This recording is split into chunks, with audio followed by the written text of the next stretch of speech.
from Amazon, which I glued to the walls. I completely destroyed the walls there. I had to ask somebody to help me, the same person who built me this vocal booth. You can really improvise with no cost at all if you are on a budget. It's close to the wall. I covered all the walls with my things. It was a really small space. Me and building this DIY vocal booth.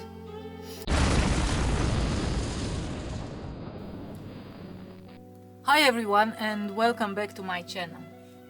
Today I wanted to show you how you can build a recording studio at home under 500 euros.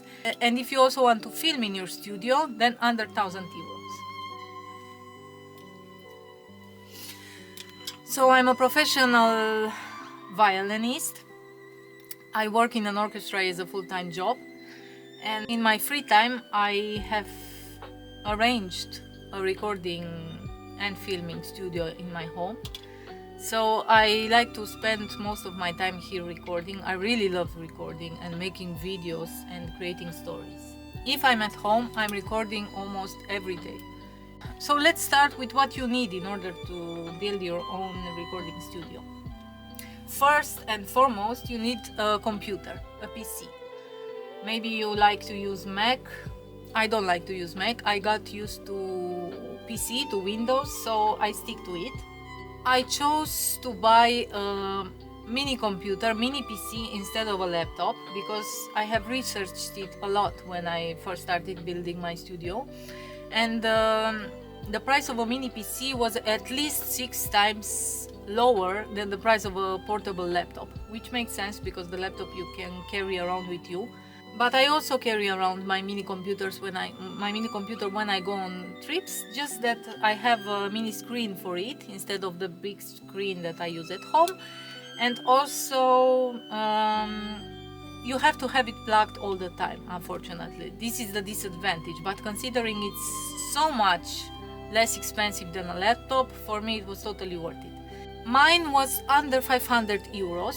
I'm gonna link the link below in the description. I bought it from Amazon and it has 64 gigabytes of RAM, so it's really fast and efficient. When I want to edit my multi-layered videos, I make videos with 30-40 multi-layered tracks and audio as well. I never had a problem with it blocking, or maybe sometimes it takes a bit long when I export a video with 100 tracks.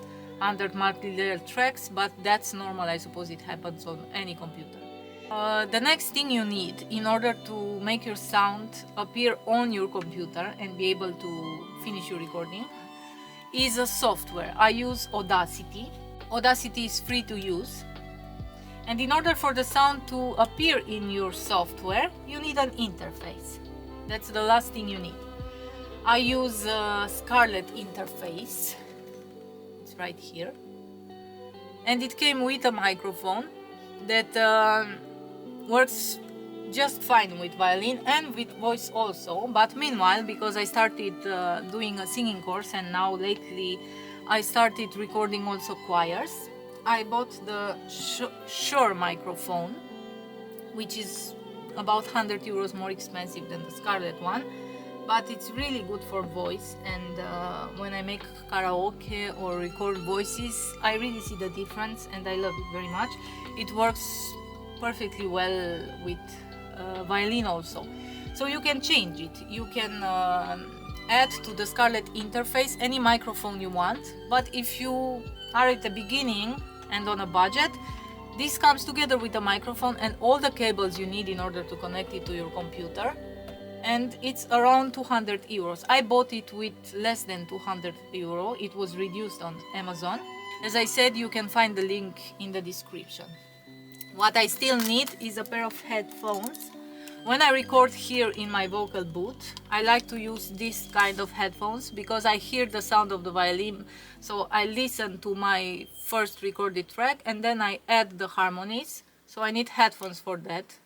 I suppose you will need a little bit. It took me a little bit of time to get used to that, listening to myself, listening to what I'm playing, and having covered ears and listening to what I played in the headphones. But you can get used to that pretty easily. And when I record videos outside of my vocal booth, I use wireless headphones because I don't want the headphones to be visible in the video. So I want to make it as realistic as possible to create a story as if several people are playing. After, I also make videos, so I also have a video camera, Sony, but not long ago I used to use my phone for that, which I'm also using now. I'm still using it, but now I'm making several angles. I'm using both my phone and my camera, and sometimes an additional third phone, old phone, in order to have different angles so I can play around with the image. But if you're just starting out, even just your phone, it's perfect quality. Nowadays phones have a very good video quality, so you can use them. I also have a green screen. My first green screen costed only 10 euros, and you can hang it as a curtain. But I used to come out of the green background every time I was filming. I used to not check, film for hours, several videos, and then see that I was out of the green screen, so I just wasted time. So I decided to invest in this green screen that is square. I can arrange it and it completely covers me. There's no risk that I can go out of the frame. So I have it open at any time in order to facilitate my filming. And that's all my setup. Now I'm going to show you how my setup looks when I'm recording a video and audio outside my vocal booth, for which I want to make also a video. I take my microphone out of the vocal booth, place it closer to the green screen. My green screen is located just next to my vocal booth in order to take advantage of the acoustic treatment of my vocal booth, because it's filled with acoustic foam. I also have a carpet on the floor and my sofa just next to my green screen in order for the sound to be really dampened. And that's it. I start filming and recording. The sound goes into my computer, which is just in my vocal booth here, and the video on my camera. I have another audio software that I use for the reverb. I used to use the reverbs from Audacity in the past, but I discovered Mixcraft, which is another software that I use.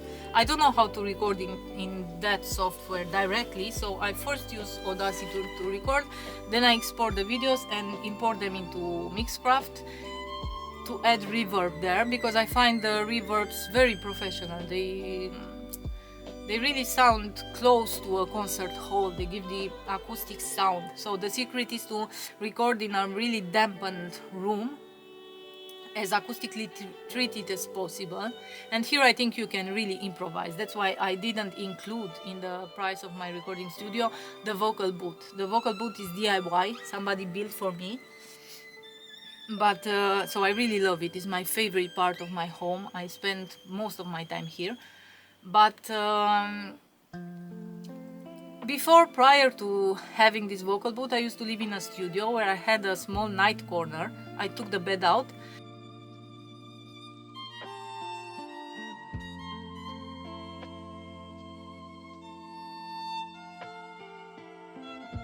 With all my things and all my clothes close to the wall. I covered all the walls with my things. It was a really small space. Put heavy carpet on the floor, and in the middle I used to record. That was a perfect space for recording as well, and it was mostly free. I used a little bit of acoustic foam from Amazon, which I glued to the walls. I completely destroyed the walls there. I had to ask somebody to help me, the same person who built me this vocal booth. He did a wonderful job, both with repairing the walls of that place for me and building this DIY vocal booth. If you live in the region and need something like this, I can recommend you the person. He really did a wonderful job and built this box for me in just a couple of days. It's just magic. Long story short, what I wanted to say is that I believe that the acoustic treatment, you can really improvise with no cost at all if you are on a budget and can't afford building a vocal booth. Just using quilts, pillows, clothes, anything fluffy that you have at home will work just fine. Books, a library, anything works just fine in order to dampen the sound. And on that recorded sound that is as dry as possible, you add a little bit of reverb, and then you get the effect as if you were recording in a big concert hall. I use Filmora for the video editing part. I know there are other ones, DaVinci, which is free, completely free, but I got used to Filmora. I really love it.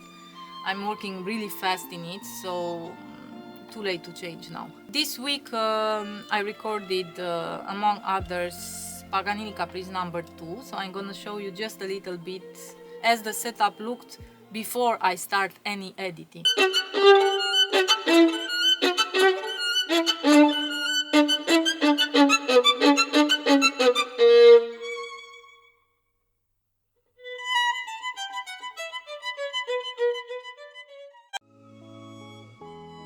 But this is just maybe 10% of the work I do at home. I like to record all the time, and I like to play with music, produce, arrange. Now with the help of AI, I'm discovering so many new things that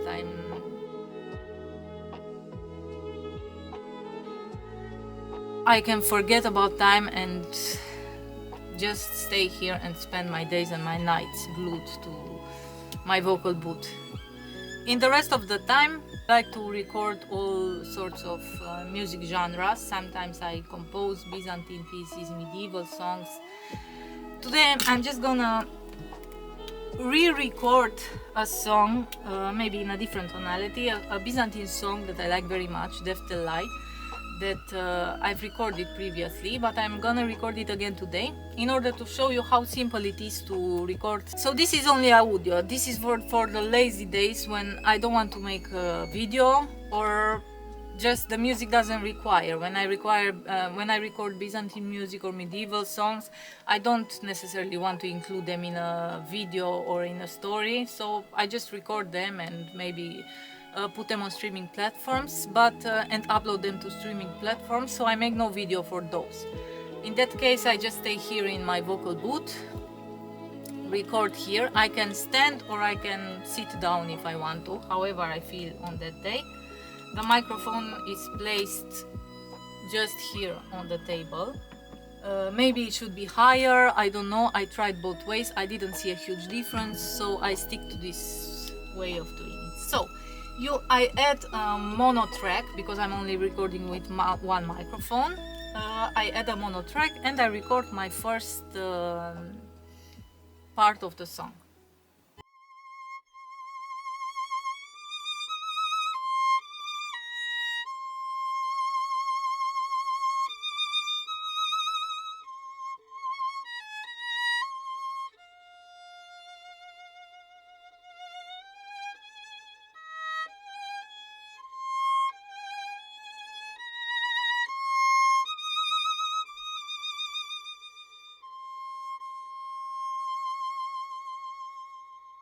Once that is done, I add another mono track.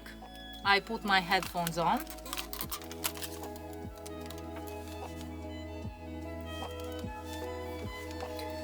And I start recording the second part of my song, which is the harmonic part.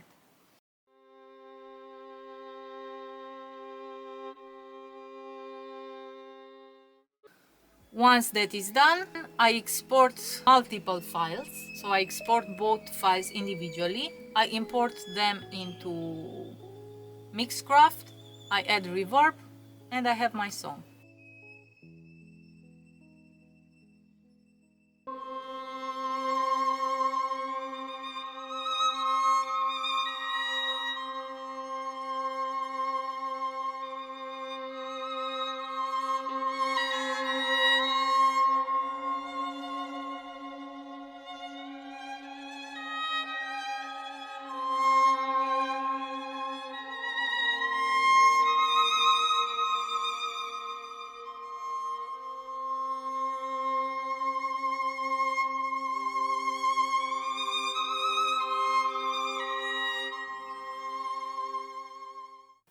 Of course, this is a budget version. Again, I researched a lot and I really searched for the cheapest possibilities in order to start with my recording studio. I bought the cheapest PC, but still very efficient, works very fast. I can edit really fast on it. Scarlett Interface, again, I'm sure there are many other interfaces, more expensive microphones as well. I bought the cheapest options, but also very efficient and with a very professional sound. So before buying them, I researched a lot which would be the cheapest and most efficient option. Next week I'll be posting the Paganini Caprice that I recorded this week. Maybe one day I'll make another video showing you a little bit what other types of music I record outside of this YouTube channel. I hope you found this video helpful, and I wish you good luck building your own home recording studio.